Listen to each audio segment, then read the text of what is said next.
మేము ఎంతో ఎమోషనల్గా అటాచ్ అయినటువంటి ఒక బందోబస్తులో గణేష బందోబస్తు ఒకటి.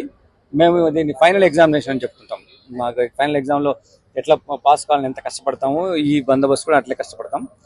మన దగ్గర లాస్ట్ ఇయర్ 13,225 కెమెరా మన గణేష్ షాస్ కోసము పర్మిషన్ అంటే ఇన్ఫర్మేషన్ లెటర్స్ ఇచ్చారు. ఈసారికి మనకు ఇమర్షన్ అంతవరకు అయిపోయినాయి. సో ఒక 30% గణేష్ షాస్ ఎక్కువగా వస్తారు ఫైనల్ డే వరకు అయిపోయేసరికి అని అనుకుంటున్నాం. సో దీని ప్రకారం ఒక 20,000 కన్నా ఎక్కువగా గణేష్ షాస్ ఇమర్షన్ ఇక్కడ అవ్వడానికి అవకాశం ఉంది.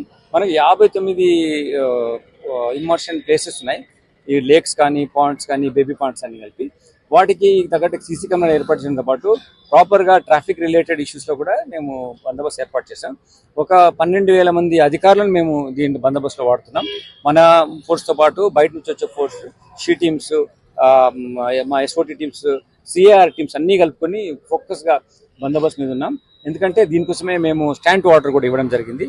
వాళ్లకు భోజన వసతులు ఏర్పాటు చేయడంలో కానీ, వాళ్ళకి మెడికల్ హెల్త్ రిలేటెడ్ ఆస్పెక్ట్లో కేర్ తీసుకోవడం కానీ అన్ని ఏర్పాటు చేశాం.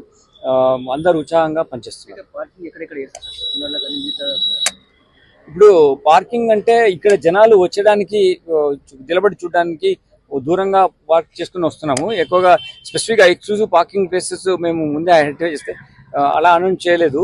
But what we are doing is only immersion కోసం వచ్చే వెహికల్సే పైకి వస్తాయి ఇక్కడికి దీనికి.